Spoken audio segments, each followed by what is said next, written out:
Dave Popkin, Joe DeSantis, our NEC insider, Ryan Peters, with you here on Virtual Media Day presented by the Franklin Group. The Merrimack Warriors finished in the middle of the pack, a 500 record in the league last year, and they bring back all 5 starters. Their head coach is Joe Gallo. Jordan Minor, a junior, also joins us here on Media Day. And Coach, we'll start with you. A lot of familiar faces, top 6 scorers return. Who of that group, who are emerging as your leaders?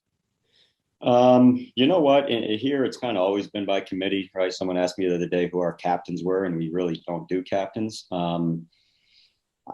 They've all taken a major jump. You know, even as wacky of a year as last year was, every single guy on our team last year was in a new role prior to the year before, right? So guys like Jordan and Ziggy Reed and Michael Daring and Jordan McCoy, you know, they were freshmen that came off the bench on that championship team, and they came in and they played hard, and they were kind of gravy in that year. And then, you know, last year being asked to jump right in, and 3 of the 4 of those guys started, and it's kind of a whole new role for them. You know, Mikey Watkins went from, playing primarily off the ball.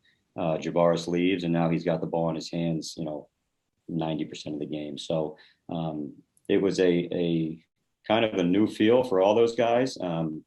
It was a limited season, not a ton of practice, but it was good to get those 18 games under our belt, because it was just a whole new feel when we got together this summer. And, a lot of maturity within this group.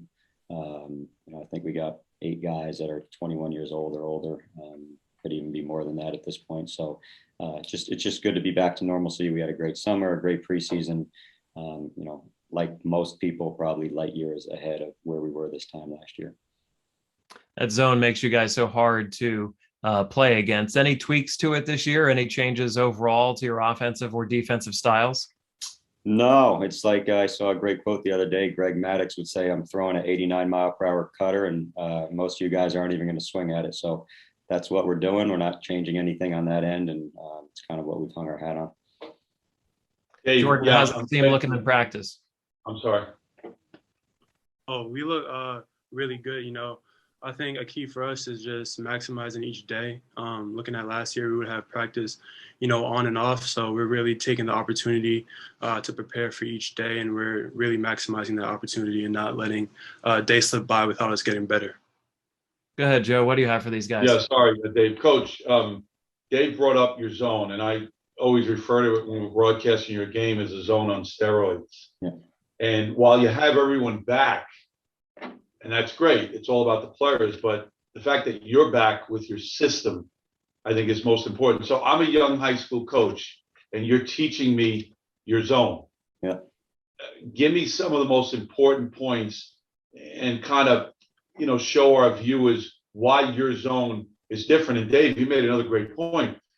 When teams practice all year, especially in the preseason, regular season, before the game, they play against man, they play against zone, but they never play against a zone like Merrimack. So what are some of the key teaching points that maybe are different from a normal high school Harry 2-3 hands up zone defense? Yeah, I think, not to get too intricate into the different slides and rotations, but it's the first, I don't even have to say it anymore with this group.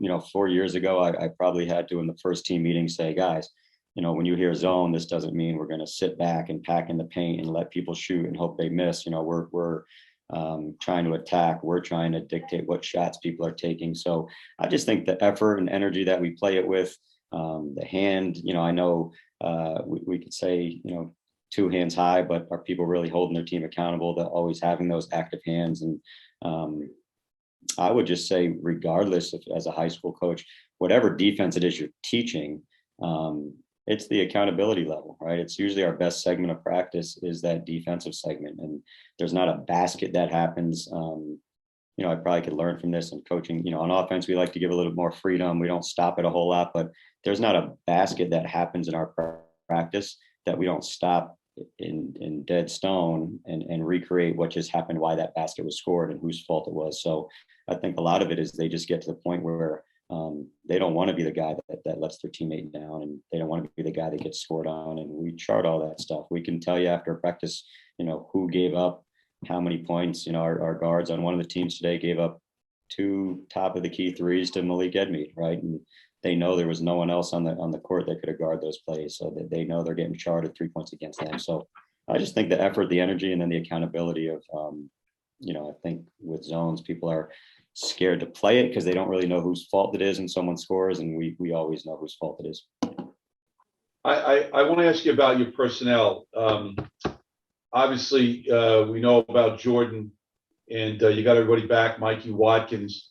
You got a player, Devin Jensen, who 2 years ago, coach, was like 45% from three. Last year, struggled. Yeah. Was there a reason for that? Did the pauses and the inconsistency of the season? And do you expect him to be back? Because we all know a lot of this game is about guarding the three and shooting the three. I think you'll need him to make some perimeter shots. Yeah, we will, and he will. He was probably paused early on more than any human being in the country between contact trace from a roommate or a school pause or then a team pause. Dev had a stretch where he was home back in New Jersey for 31 straight days, which is tough during to the do. season. During the season. Yeah, safety for, and it went from like back-to-back pauses to our Christmas break. So, Jordan could attest to this. He looked amazing around this time last year. I think he was actually on this call, and he looked like an all-league player in late September of last year. And then a bunch of these pauses hit. So he's back in great condition, and he's been as good as anyone through our first couple of practices here.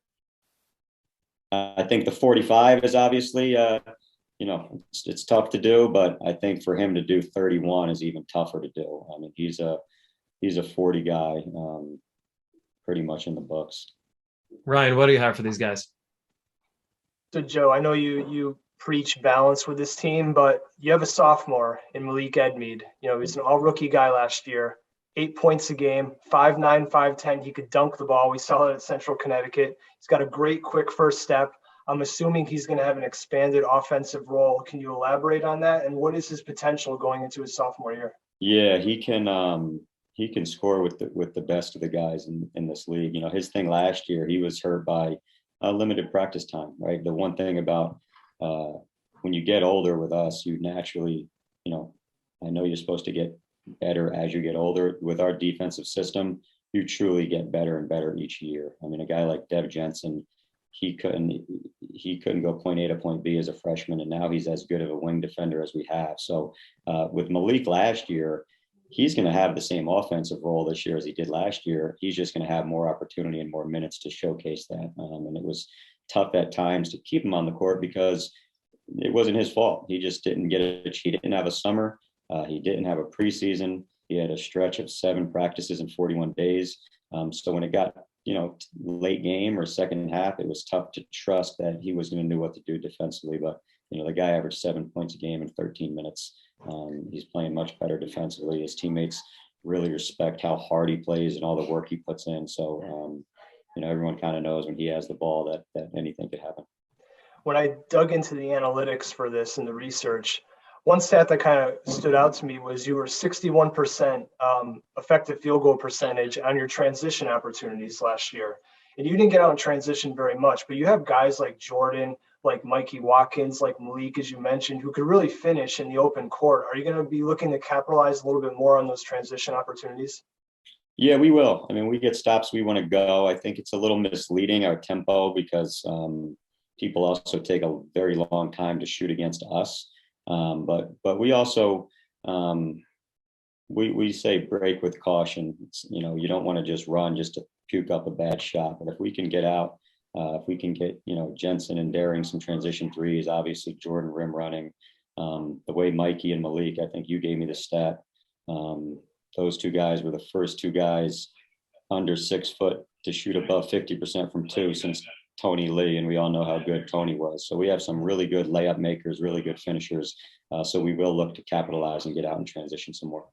And Jordan, you were a revelation as a sophomore. You averaged 12 and 8, but you only made 50% of your makes around the rim. How can you get better and improve upon that and maybe get closer to 60%? Because I think if you reach that level, you could be a 15-point per game guy.